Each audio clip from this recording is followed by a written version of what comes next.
out there in cyberspace. This is Matthew McConaughey coming to you from Rossford, Ohio. I got a little pit stop in between flights, and I thought, why not stop off in the Midwest a little bit between Detroit and Chicago, do this Bauman's Breakdown thing, man, and give a little laid-back Texas flavor to it. Obviously, Mike Bauman is my boy, and I got to tell you, I like this new podcast, man. I listen to it all the time when I'm out running on the beach with my shirt off, and I tell you what, even my little boy loves it. My wife loves it. All my friends love it. They're like, "Who is this guy?" So I had to come out here, and ironically, this guy's boss is named Mike too. So this is pretty cool, man. I'm digging the setup you got in Rossford, Ohio here. Wow, I'm gonna have to go brush my teeth after I just puked in my mouth a little again. What's up, everybody? This is Mike Bauman coming at you again from Rossford, Ohio, with my boss and producer Mike Jameson to give you the third installment of Bauman's Breakdown. Thank you once again for checking us out, and yeah, man, I'm excited again for another week of this. We got the ball rolling with it now, and I'm as happy as I was when I was a little girl. That wasn't that long ago. That wasn't that long ago. No, it wasn't. I was a late bloomer. Surgery was good? Surgery was good. I was a late bloomer. And now you look like a young Irish boy. Yeah. How'd Exactly. that happen? I don't know. I'll probably look like this until I'm 50. Till you're an old Irish man. You know, that's a good sign of your manhood, too, when you walk around and you see like 15-year-olds at the mall and they can grow better beards than you can. But, you know, that's just the blessings that the Lord gave me, you know. He gave me the ability to grow a beard on my neck and shrubs in my nostrils. So that's, you know, you got to be happy and work with what you got. I'm going to brush my teeth again. That's like, thanks for doing this to me real early in the morning. I really appreciate it. Well, what am I here for? It feels like winter outside, man. I drove out here today, and here in Northwest Ohio, we got a nice little cold freeze last night. It looked very like mysterious this morning when I got up. Yeah, it was all foggy and everything, and it looked like something out of Lord of the Rings, like a movie set. It was crazy. It's I guess your planning days are over for another 6 months. Yeah. You know, I still have like 600 tomatoes sitting on my I'm not kidding. I bet you I got 100, truthfully 100 tomatoes out there. So what are you going to do with them now? Well, a lot of them are still green. You know, it was like all the plants and everything got killed from all the heat, you know. Yeah. And then, you know, the end of August when it cooled off a little, then all of a sudden it just hit. And, you know, my pepper plants, I've got like 40 pepper plants, and today was the day. It's over. So what's ever out there, we're going to pick tonight. And, you know, it's Monday for me, and this is like my day off after, you know, I put a 48-hour weekend between Friday, Saturday, and Sunday with football. So did I tell you how much I love football? Yeah. Especially varsity, JV, 3rd and 4th, and 5th and 6th grade football. I get the whole gamut. And then in like 5 weeks, basketball starts. And I coach CYO basketball. So then, you know, basketball, and we'll be out. Oh, are you? Games. What grade are you coaching this year? I don't know yet.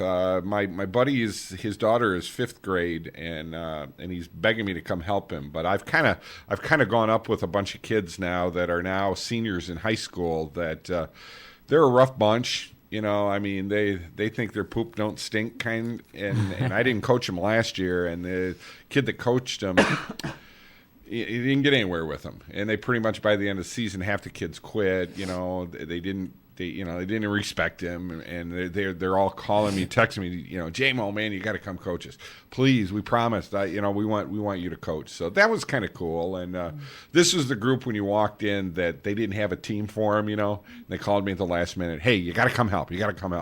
And they say we didn't expect to win one game, and I took them to the diocesan championship game with a bunch of mean East Side punks that thought their poop didn't stink, and we turned them into a pretty good ball club. That's like an ABC Family movie, right? Well, no, we lost by we got our butts killed in the diocesan game. Our 2 best players got kicked out of the game in the first 4 minutes of the game. Well, no, I mean the kid was going up for a layup and got nailed.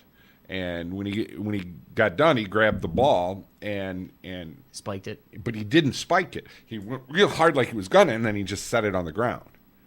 and they teed him up for that. Typical And- CYO. Yeah, exactly. And he was my only big time scorer that could put 30 up. How many years ago was this? Was this eighth grade? 3 years ago. Oh, okay. Yeah, they were just getting into high school, so probably 2 or 3 years ago. But Yeah, dude, I miss it, man. Like I always wanted to. well, if I coached if I coached the big boys, you can come help, and they'll. It's scary, man. Yeah, I know. I never. It's scary. I always wanted to like give it a shot. You know what I mean? But I've never really had an And I'm a mean opportunity, coach. You know. Yeah, but they respect me. You I yell mean, at them and stuff. Oh, like, I yell like Bobby Knight. But are you the type though that but yells? They respect me. Like I had a coach who shall remain nameless because he still coaches in this area, and he was just an absolute bleepity bleeping mother bleeper. I mean, he was very like his job. He drove a truck for some company or something, Right. and he just had a newborn baby. This was when I was in 7th grade. This is like 11 years ago. And he would come into practice, and you could just see the bloodshot eyes. Oh, yeah. The 5 o'clock shadow. He'd come in, you know, because in those days, I don't know how it is now. Excuse me, but you could only practice like 3 days a week and see. Yeah, I think that's what it still is. So it was like 6 hours or something. So he would come in on like Tuesday, Thursday, Friday, or whatever the heck it was, and he would just wait for somebody to screw up so he could use his horrible life as an excuse to unload. And I ended up, it was really weird that year, Mike, because I started the first game, you know, and in 7th grade, there's only like 6-minute quarters or something in CYO. Sure. And the first game, I did pretty well. I had like 4 points, a couple of rebounds and everything. But then I kind of became his whipping boy as the season went on. And eventually, like, even the athletic director, like, met with us. And I was very verbal in that meeting. I was like, this dude, I was like, listen, I'm not a softie, but I'm like, this dude comes in and he's yelling from like, you know, 5 minutes into practice until, and it wasn't like, come on, you guys, stop screwing around, or like if the guys aren't paying attention, Sure. like, of course, then you got to be a coach. But it's like when you use your horrible life and your lack of sleep to wait for the ball to drop to take it out on some like 12 and 13-year-old kids, that's pretty sad. So. Well, the athletic director, I think, ended up telling him exactly what guys said stuff, which is horribly unprofessional. Oh, wow. He didn't keep it like, he didn't say, hey, listen, man, I got some horrible feedback. Like, you know, I mean, we were terrible, too. Like, it wasn't like we were responding to it. I mean, we were, like, awful. I think we won only a couple of games. And it got to the point by the end of the season, I mean, basketball is my sport. I love it. Right. I hated basketball. Oh. I hated it. That's what happened to my daughter, too. And we were in a tournament, and I'll never forget it. I finally got in the game. And we were winning probably by like 8 points. And listen to me here. I'm really getting in detail about my unglory days. My non-glory. Bruce Springsteen going my non-glory days. Yeah, if they had a metal remix of it called Poopy Days. Ladies and gentlemen, you're hearing the story of a 7th grade basketball star. Yeah. But I finally got in the game, and you know, I made a point when I went in to say, okay, I got 44. You know, I always called out who I had, right. so nobody was confused as substitutions. I always. You're supposed to do that. Yeah, that's a good thing. And mind you, I mean, and I'm not talking myself up here, but I was a pretty good basketball player back in the day. You know what I mean? Like I was not a terrible kid who thought he was good. Like I was a good player. I was smart. I wasn't the fastest guy, but I was a little taller than average. I was a good defender. You know, I had a decent shot. I was a lefty, so it was a little harder, you know, for certain people to guard me. But I got in the game. Nobody else calls out who they have. So then there's like 3 of us guarding 44. So then there's this one kid on the perimeter who's just hitting three. And all of a sudden, now it's like a 1-point game. He calls a timeout. And who do you think he blames for the comeback? He looks right at me. He's like, Bauman, 35 is your man. Rah, rah, rah. He gets on me. And I mean, Mike, this guy's probably 6'2", 260. Oh. Okay, more to love. He was a big guy. And I, at the time, was probably about 5'4" and $110. And I got right in his face, and I was like, I got 44. I mean, in the gym kind of went, I was like, I called out my guy right in front of your face before I went in the game. And then I started getting a little emotional because I, like, at that point, I just had it. I started walking away from him. I went back up to him. I was like, listen, I called out my man right when I got in the game. Don't you ever blame this comeback on me right now. And he just kind of got a little wide-eyed. I mean, I was 13 years old, and I got in his face. And then the next year, I loved it because I made the A team when I was in 7th grade. In 8th grade, I kind of got screwed over because there was a track coach. I mean, and everybody knows how these things go. But there's a track coach from a local high school. And my particular grade school, a lot of kids went to this particular high school. Well, I was not going to that particular high school. I was going to the other school. Right. And so I ended up getting put on the B team. And I was a little down because I was like, come on, really? Because there was a couple of guards who made the team. And they were buddies of mine. But I was like, this dude's like 5 inches shorter than me. Right. He can't handle the ball the way I can handle the ball. Like, you can't sit here and tell me that I'm not better than this guy. You know what I mean? But I was like, whatever, man. At that point, I had kind of gotten used to getting, shafted. And but our B team coach, originally I thought it was going to be another horrible year because they're like, well, this guy coached, he took like the Bobby Knight coaching class and the whole nine. And I was like, oh my God. I was like, no. And I do got to give this guy his props. Coach Huss, one of the best coaches I ever had, was not a screamer. And we had a team, there was probably 2 or 3 of us that were pretty good, on the B team. And then the other guys were either kind of fair to middling or just not really that good, but they wanted to play, you know what I mean? And we ended up winning our league that year and went into a couple of different tournaments. He was one of my favorite coaches I ever had because we ran the motion offense that Bobby Knight runs. And, it really requires everybody to be on the same page. It's not like you have one guy bringing the ball up. Right. Somebody sets a pick for him. It's all predicated on setting screens away from the basketball. Everybody's moving the whole time, keeping the defense. I loved it. Yeah. I loved it. I had a great time. I had way more fun on the B team. But yeah, I know I just unraveled to do like a little 5-minute spiel there. But there's a difference between coaches, 11 minutes, just coaches who yell.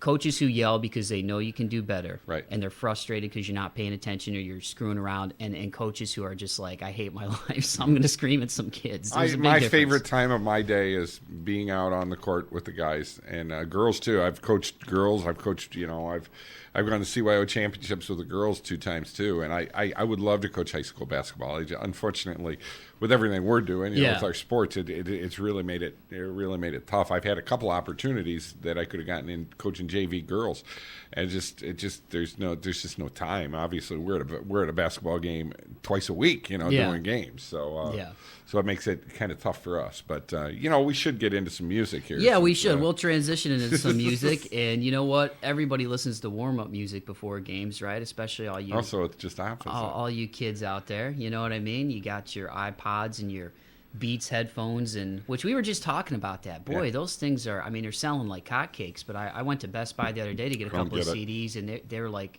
I think some of them were like almost $200. And I'm like, man, that's almost as much as an MP3 player. It's funny. I just got my new truck, and I'm going to be 50 years old. It's my first truck to have a CD player in it. Yeah, that's weird. But like yesterday, I DJ'd a wedding Saturday, and Sunday I was going out to football games, and I had an old MTV hip hop disc. And I was just in the mood, I was for a little Coolio, and I put it in and I cranked it, and I'm like, oh my God. Was it like Fantastic Voyage? Well, come on, I played that. I played some California Love. I played a little Snoop Dogg, What's My Name? Dun-dun, dun-dun, dun-dun, and the bass.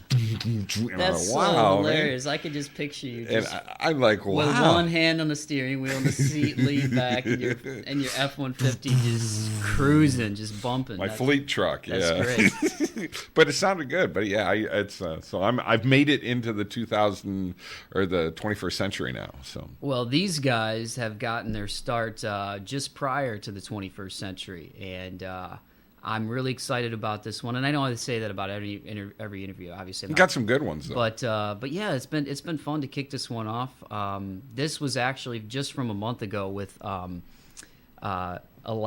Soriano from Nonpoint. And for those of you who are familiar with Nonpoint, they got their start in South Florida about 15 years ago. And their new record just came out. This is going to be releasing on a Friday. So for you guys, by the time you hear this, it'll already have been out for 3 days. But we're taping this on a Monday. That's when we tape. But their new self-titled album comes out this week. And, Elias was just we had a lot of fun talking, man. We talked about the band. They had some lineup changes prior to the making of this record and switched labels and really have been through a lot just the last couple of years. That's kind of how the industry goes, Mike, in the music industry, especially now. There used to be a time, especially like when Nonpoint got started back in the mid-'90s where, record companies were the ones that really had the power. Right. You know, and they give you some money, you'd go to record, then you go on tour, pay them back. But the days of, I think, advances and the money train that used to be the record companies, it's not like that anymore because of the digital age. You know, Right. now anybody can make a record. If you got Pro Tools and you got a nice computer and you've got, you know, the basics of sound recording, you know, you can make an album. Doesn't mean you're going to be any good. Right, and talent. You know what I mean? But you can do it, and that's kind of taken the power away from the record companies a little bit. But anyway, these guys have been around for a long time, and that's not why they split with their label. I mean, there were some other things that were going on, but there was just a lot of changes. But, you know, the core of this band stuck together, Elias being part of that core, and they were able to find a great new home in Razor and Tie, which is home to some other great artists as well. POD is on there, as well as All That Remains. I mean, they've got some good names and good talent on that label, and these guys really believed in Nonpoint and have really put themselves behind their music, and they recorded this new album with Johnny K, who's produced, you know, Megadeth, Sevendust, Stained, Disturbed. I mean, the guys worked with a lot of different artists, and they had a lot of fun working with them. And this was really cool to talk to Elias, because they've been coming to Toledo pretty much the entire time that they've been the band. And so we talked about a little bit of everything. You know, the band. We talked about the changes in the band. We talked about this new record, and it was really cool. Elias was a really, really down to earth guy. You know, once again, you know, I'm so happy that I was able to talk to a musician who was on this level, who was so down to earth and just so cool. And that's why I'm giving you this interview, because Elias was a really, really cool dude. So I'm going to shut up without further ado, folks. Here is Mr. Elias Soriano, the vocalist for Nonpoint. The first thing I want to say to you, man, is just thanks again for taking some time with me today. I really do appreciate it. And as far as kicking this thing off goes, I definitely have to ask you about a couple of lines, and you probably know what they're going to be. But in terms of setting the tone for this album, I've listened to it a few times now, and knock you over with a statement that will shock. Your mother should have left you in the balls of your pops. I mean, what was that like when you wrote that, and who was that directed to? Well, I kind of wrote that song so I didn't have to get into specifics. You know, that was something I wanted to just get off my chest, and you know, it's you know, those my close personal friends, and people that know me and know the company that I keep. I'm sure that they can, you know, assess their own, you know, derive their own answer to that. But you know, I'd like to you know, plead the fifth on that one. Okay. I mean, because that song is, listened to the album a few times. That's just, I mean, you were really, there's times when you hear singers and they're really just in the moment and feeling it. And from like start to finish on this whole record, I think it was like that. But that was definitely one of those lines that when I heard it, I was like, wow, that's one of the hardest things I've come out of like a metal singer's voice or a rock singer's voice in a long time. Thanks. Well, you know, this past year and a half of my life has been, you know, really stressful, and you know, there's been a lot of, you know, things going on, you know, with the band and you know, with you know, the industry as a whole. So, you know, I just felt like this time around, I really wanted to just speak about something that I was really, really dealing with, and you know, I'd say 100% of the record is exactly that. Yeah, I mean, and I'm not asking you to, like, you know, sling mud or anything, but can you kind of talk a little bit about what the last couple of years have been like, just in terms of, like, it seems what you guys went through with lineup changes and dealing with, you know, the record companies and stuff, like, that seems like things that a lot of bands go through over the course of their whole career, and you guys had to deal with that in just, like, that small window of time. I mean, what was that like, and what's it been like to kind of come out on the other side the way you guys have? It was tough. You know, a lot of relationships got tested, and you know, went through strains that, you know,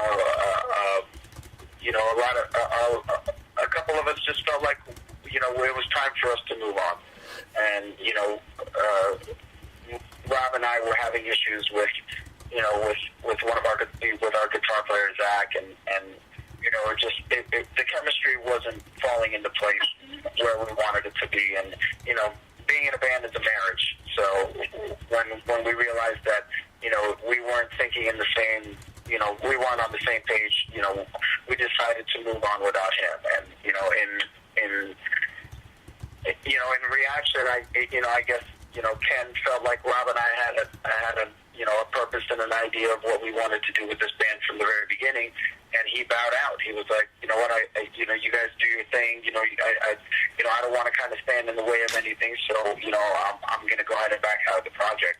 And it allowed Rob and I to completely, get an opportunity to, pretty much hit the reset button and start over and really, get back to what we wanted to do with this band originally. A lot of people are listening to our new record, and they hear a lot of statement in it, and it's because it was we've got players now that are in that same mindset and do have that same kind of style and bounce in their head and in their riffing, and on top of that, it's I have another voice in the band. I have a guy that's just ridiculous on the guitar and writes riffs that I couldn't even think about in a year if I took the time. So it's it all worked out for the better. So I really can't complain about it too much. I did all my complaining in the writing, and I feel like I did that silently, and I know people want to know the story and kind of what happened, and in a nutshell, that's basically what happened. We've been doing this for 15 years. Zach was a brand new member, and there wasn't really that much heartfelt commitment to that relationship because it was so short-lived.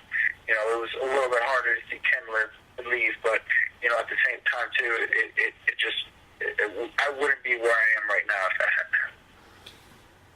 Now, leading into the positivity that kind of came out of that too, you became a dad, right? And then Razor and Ty, didn't they seek you guys out?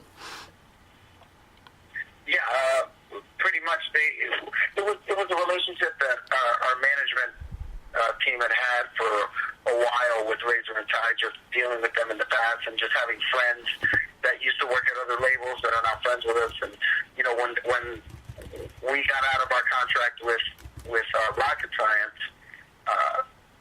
we decided to look for somebody that was a little bit more aggressive on the side of radio and being involved with the band and really wanting to give a stronger opinion, so that way there was more of a head wrapped around the entire project instead of just a bunch of dudes in a band doing their thing and then some people just trying to get their music out. We wanted it to be more of a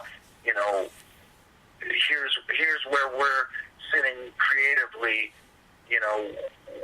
how does everybody feel about this, and what kind of record have you always wanted to hear from Nonpoint? Because I've written 7 records already, and I've written all the records that I've wanted to write, pretty much. I still have more records that I definitely want to write, but for the most part, this record, I wanted it to be as many ideas and as many, suggestions as you possibly could have, so that way we could, come across some genius. Yeah, I mean, and as far as this one goes, being your 8th studio album, I mean, that's kind of an achievement in of itself. But on top of that, what was it like to work with Johnny K, and how did that relationship come about? It was great. The name came up from the label. They wanted us to sit down with a producer and possibly a songwriter. And when his name came up, it was a no-brainer. We definitely wanted to do it. Thankfully, Razor and Ty had enough of a budget and wanted to really put it behind us and gave us that opportunity. I met with Johnny, first meeting, played him 10 songs. He immediately started giving suggestions, so I knew that the relationship was going to be good. So we made the call, and from there we got into the studio. I think a week and a half later. So it was great. He has a great perspective. He's great at what he does. He's really he's really open-minded, but at the same time too, he makes sure that everyone's focus stays on the prize, which is writing a great song. Yeah, and listening to obviously bands like Disturbed and Seven Dust and Stained, from the outside looking in, it kind of seems like what he does is when he records with bands, it doesn't seem like he tries to put so much a Johnny K stamp on it as he does just try to bring out like whatever that band is good at and make that come out on the records. Is that what it's like to work with him? Does he just sort of focus on whatever the strengths are of the band and then help you guys drive that home? Well, pretty much he focuses on the strengths of the song, and he I guess it was great that we had 30 songs to pick from, and we narrowed it down to about 14 in the studio with him, and then from there we took those 14 and even took them further. So he definitely likes to get the best out of the song, but as far as like that was actually one of my worries. Hearing the Disturbed records, I was worried that would be his suggestion, and it's not even the case at all. He's not about trying to make anyone sound like Disturbed. He's definitely exactly what you said. He's about making everyone sound the best at what they're good at. I mean, because listening to this record too, obviously you guys have really come to prominence and been known for your live show, and this definitely seems like a record that's going to be able to translate to the stage.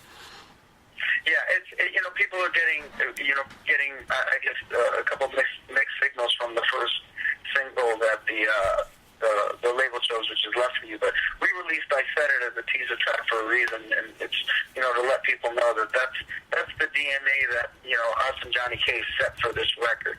The one song that we did with Brian Virtue and Rob Graves, I love that song. It's probably my second, maybe even my first favorite song on the record. I think it's probably one of our strongest songs. But this record is ridiculously aggressive, and once you get down to songs like Lights, Camera, Action and Ashes and stuff like that, and Go Time and Temper, all those songs are really, really aggressive and in some cases angry, and I think our diehard fans and our old school fans really love that side of Nonpoint. They love to hear me tell people about their shit, and they love to hear our guitar players and our drummer go off. So it's I think that's what our basic goal was, and Johnny K was all about that goal. And he's not the only Chicago flavor you guys have. Obviously now with Dave, Adam, and Rashid, what have those guys brought to the table? There's some amazing players, and they're bright guys. They have gigantic hearts, and they're ridiculous on their instruments. Rashid played in a band called Crash Poet out of Chicago that was massive there, and to have that voice and to have that guitar and have that frontman style on a rhythm guitar is priceless. And then Dave, he actually found Dave from another band out of Chicago, and the guy's probably one of the most ridiculous guitar players I've ever seen in my life on a guitar. He's definitely the most proficient guitar player I've ever had in Nonpoint.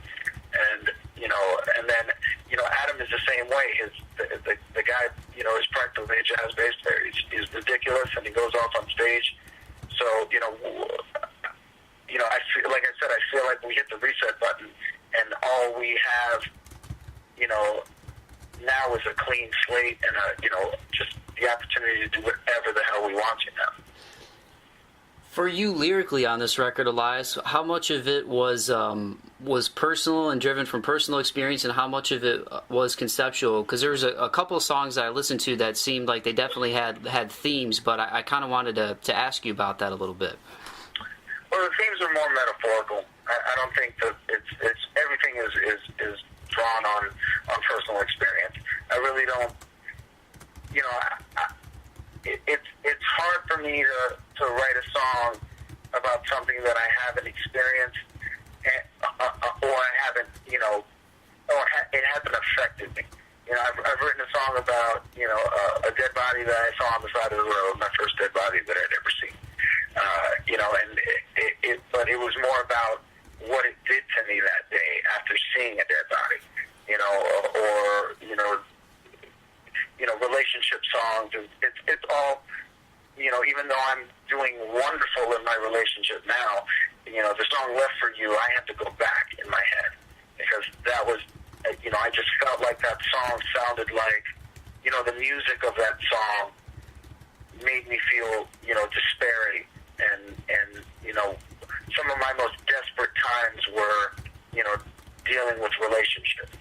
So that's where that song kind of was drawn from, was a past experience of you know, feeling like that there was, you know, that you just give up on somebody, you know, and that's and that I pulled from a past experience. Same thing with What a Day when I wrote What a Day. Is that I got from a story that a friend of mine told of something that happened to him. He passed out and was drunk and got pretty much abducted, wasted, and left in a park. You know, that was that story. But you know, it was how it stuck with me that you know, turned it into a song. What was the inspiration for International Crisis in That Day? Was That Day the one you were just talking about the dead body on the road? Pretty much, yeah. The International Crisis was, you know, it was pretty much about a point where, you know, there were certain characters in the camp, you know, in the band that were trying to keep, you know, the life of this band continuing, and you know, almost like they could just press a button at any time and that would be the end of us. And you know, it was a reminder that isn't the case ever. That's never the case.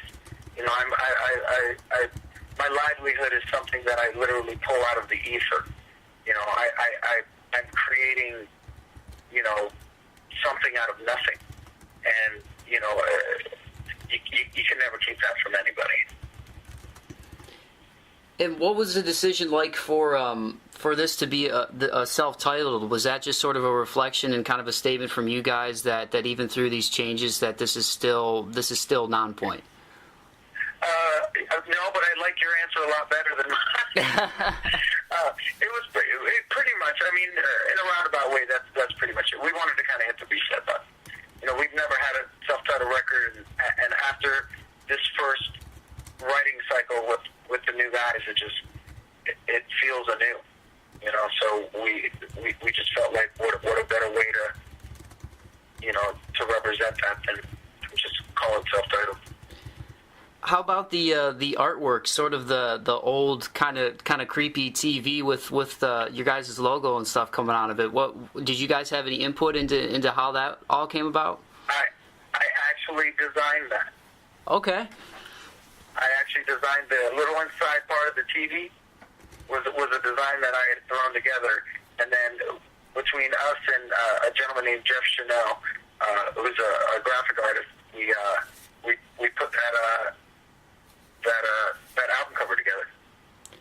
I really got involved with all of the artwork now with the record. I learned Pro Tools, Photoshop, and now pretty much do all of our T-shirt designs, and you know, I do all of our posters and our extra added value pieces for, you know, Best Buy and for the online stuff. It's, you know, the label's allowing me to do it. So and you know, they like the artwork that I'm putting forward. So it's fun, man. What's the is there like a story or anything behind the artwork? It was just more urban and inner city. You know, we feel like we connect really with that, you know, that dirty crowd, you know, that crowd that's just, you know, real street. We have a lot of fun with our crowds in the big cities, and you know, people really connect with us there. And I'm from a big city. I'm from Fort Lauderdale, and I grew up near Miami my whole life. So the boys are from Chicago, and we really connect with that, you know, that urban beehive of inner city life. And you know, we feel like those Hartford, Connecticut's, and those, you know, Miami's, and those, downtown Orlando's and, Dallas, Texas, and those big cities really, really connect with our band. And, we wanted to kind of pay homage to all of them by, giving that grimy underground feel. One last thing I'll ask you before I let you go, and thanks again, Elias, for taking time today, man. I really appreciate it. Anytime, man. What has the band's relationship been like with Toledo?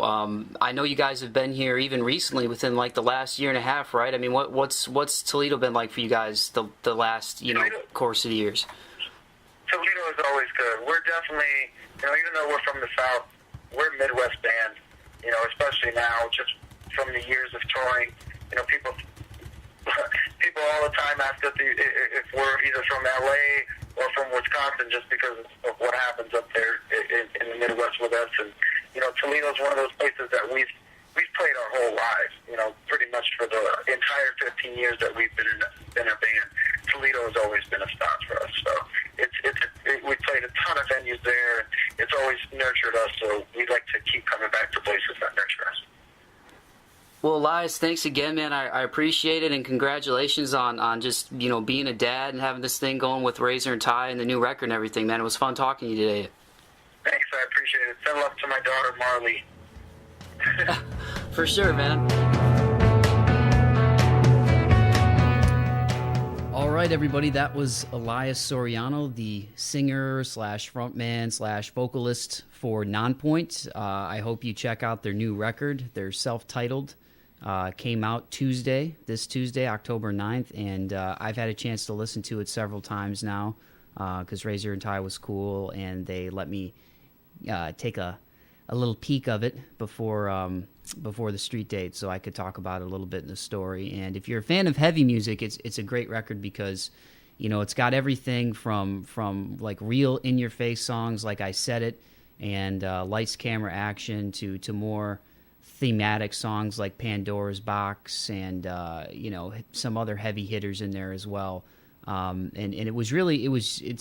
I really enjoyed listening to the record because I think Nonpoint does a good job. And they're one of those bands, Mike, that they mix up the heavy and the riffing with the melodic sense very well. And I think it's a good blend of that in the record. And I think Johnny K did a really good job producing it. And what I like about him, and from what a lot of people have said that I've talked to that have recorded with him, is he does a good job of really just bringing out what's best in the artist. And Nonpoint is like a really good live band. I mean, there's a few bands that really bring it when they hit the stage, and they're one of those bands that everywhere they play every night. I mean, you hardly ever, if ever, at least I've never heard about anybody saying we went to that Nonpoint show and they totally stunk, because they really do. I mean, they are very high energy on the stage. They really have a live stage presence, and I think that's another good thing about this record too, is there's a lot of songs on there. Really, any one of them, they could translate it to the stage, and it would go over very well. So check out Nonpoint's new album, their website. I believe you just go to nonpoint.com. They're also on Twitter. They're also on Facebook, so you can check out their links just about everywhere on the web. And I just want to say thank you again to Elias from Nonpoint from giving me the time when those guys came into Toledo. We had an opportunity to do that interview right before they came here, and it was just cool to talk to somebody who's been in the biz a while and still really believes in the music, and to see these guys have sort of this rebirth at this stage of their career and bring on 3 new members who have really contributed a lot to their sound on this record. It's exciting to see where they're going to go from here, and I also want to make sure I say thank you to Carrie from Razor and Tie for giving me the go-ahead to be able to use this interview to give to you guys. So just thank yous all the way around, and can't forget about my main man, Mike Jameson, right here, getting up early on Monday mornings to doing a little dance, making a little love, maybe getting down tonight. I don't know about the making love part. That'd be weird. We don't. Me and you don't get down like that anyway. Mike's still stuck in the 70s. I'm in his 70s mode right now. He's still got the shirt with the really wide collar on it. He's got some billowy chest hair that would make anybody from the Godfather movies proud. And he's still rocking sort of a a poofy mullet. He's still, He got the mullet, yeah. if you can picture what that looks like, folks, and the tinted sunglasses that you can't tell if they're a sketchy figure or just I'm somebody sexy and I know it. Somebody There, I trying to moved it up to the. somebody trying to sell you some door-to-door toaster or whatever. They always do. Why do the weird people always have those tinted, those like, the brown, or sometimes it's like a red? You ever notice that? Yeah. It's usually like gold frames and like a brown or red tinted. Chromosome damage. Yeah. That's what it is. But anyway, no, he's a cool guy. He was a big DJ back in the day, and he's still a big DJ. Well, I'm a big DJ. But now, I'm 6'5", 260. Well, I'm a big I don't DJ. mean I mean back in the day you were doing the club circuit and stuff, yeah. and now you've toned it down to more weddings and stuff like that. Yeah. So I'm not saying you're not. Political things, I'm not saying you're not big anymore. I could still go into a nightclub because ironically, a lot of the music that the DJs are playing now and mixing and doing all that, is old school music, anyways. So you're my era because that was the era. Yeah. And it's so it's for that kind of music. Yeah. So. Well, the 70s had a lot of really, really good music. Actually, for me, it was the 80s and 90s. The 80s? Yeah. Oh. I'm not as old as you think. No. Well, you graduated high school in the 80s, right? 81. 81. Okay. All right. I'll cut you some slack. I messed up my fact checking 88 there. was like my year. 88 was the year? Yeah, that was the year. That was the brand year new I was boats, born. brand new cars, brand new everything. See, I came Worked into in this 4 world. nightclubs. I came into this world, and all of a sudden, after March 4th, 88, things were really rolling for you. That was a great summer for you. And and then I left. I was a UPS driver, and I left UPS at the end of 1988, and the rest is history. That's all right, though. That UPS paid for all this stuff, and and here's where we sit. Exactly, and that's what it's all about. It's about doing what you love to do, and just finding your voice in this world, man. And, Yes. and I think the thing that a lot of kids get caught up in today is that the expectations are always for pretty much a lot of the high school kids out there, are, hey, go to graduate and then go to college. Right. College. And you know what? I went to college and I got my degree and I busted my butt. And I worked 3 jobs while I was in college, if you count being a full-time student a job. I was a full-time student. I worked part-time at a local hospital, which I still do. And I wrote for the student newspaper, and now I'm out of school, and I'm writing for a different newspaper, and I'm broadcasting, and I'm working, and I'm doing this. And you know what the thing is just you have to find, obviously you have to do something that you make money. All right, but if you're somebody, find that for me, please. What I mean is, I'm 50 and I still haven't found that. I mean is, I think the formula for a lot of people is, okay, when it comes to picking a college major, it's money first. That's the first thing they look at. How much money am I going to be making? And then the second thing I think kids look at is there a need for that job? So happiness isn't even on the table. No. That's not even on the table No. yet. It's just money, and then is there a need for the job? And I think it really should be the other way around. It should be, I agree. what do I enjoy? Can I apply that to a career? Right. That should be your 1-2. Because if you're good enough at something, eventually you're going to make money for it. Now, that doesn't mean that along the way you might not have to to do other work to make Right. ends meet. Of course you got to do that, And that's what I'm saying. You can always have a job, but this idea that you go in and you pursue something just for money-wise, I have a friend that I knew from high school, one of my buddies that was also, still is really involved in music, and they were opening for Middle Class Rut, another really good band. If you haven't heard them, check them out. This is back in November, and I saw him for the first time in a while, probably since college graduation. I'm like, hey, what's going on? And he was like, Bauman, he's like, I make more money now than at any other job I've ever had in my life. He was an engineering student at the University of Toledo, and if you're not familiar with their engineering program, it is a very good program, and it's very difficult. And he went into that. He loves cars and stuff, and I think he was mechanical engineering. I'm not for sure. But anyway, he's like, I make more money now than I ever have in my life. And but he's like, I hate my job. So I'm going to go back to school and study psychology because I can't stand what I do. So that's what I'm talking about, man. Like, you have to, I think that's why a lot of people die young. Yeah. I mean, look at all the stress I'm under, Yeah. And I never went to. I mean, I started college, but then I got hired at UPS to drive, and But ever since I was 6 years old, I knew this is what I was going to do. I had my own radio station when I was 12. I knew this is what I was going to do. And obviously, there's times when there's no money. You're like, oh, man, people got to pay me because we're all sponsor-driven with everything we're doing. Right. But, and everybody's like, now, my God, Mike, the stress you're under. Oh, my goodness. You're doing 5 TV shows a week. You're doing this, you're doing this. I wouldn't change my life. I mean, it'd be nice to have money, but... I mean, I got a great crew. You guys are incredible, and we're bringing new kids into it all the time and doing what we want. And eventually, maybe I will make a lot of money. Who knows? It's not a big. I mean, I'd like to have some survive. So if you want to send it to the Mike Jameson would like to pay on his carpaymentfund.com. But no, seriously, that's how people in college have to think, because they're just under this impression: I got to do this, or they've concentrated this, and this is my daughter right now. I mean, concentrated too much of, I got to have fun now. I got to have fun. I got to this, I got to that. And really never just sat down with themselves, maybe a little bonfire out in the backyard or something, and, had a cold one and just sat and looked in the stars, at the stars and said, okay, what am I here for? What am I going to do? And a lot of people haven't done that yet. And then they get to a point like, oh my God, I got to do this then. And it makes it tough. So. Yeah, I mean, I think because you hear a lot about older generations say, "Oh, kids today, you guys got all this technology." Blah. I'm not gonna lie. I mean, yeah, I do think that it's made people lazy. Yeah, there's definitely a lot of things in our culture that make a lot of young people pretty complacent.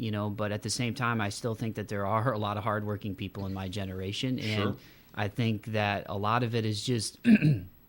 That's the expectation is, going to college and trying to, and then getting a job where you're going to make $50,000. Like, I think a lot of kids think that. They get to college, they think, okay, I'm going to be out in 4 years, then I'm going to have a job making $50,000, then I'm going to have the house with the white picket fence and the golden retriever named, Chip, and I'm going to have 2.5 kids in the sure. car. You can't think like that. You got to take things one day at a time, figure out what you're good at.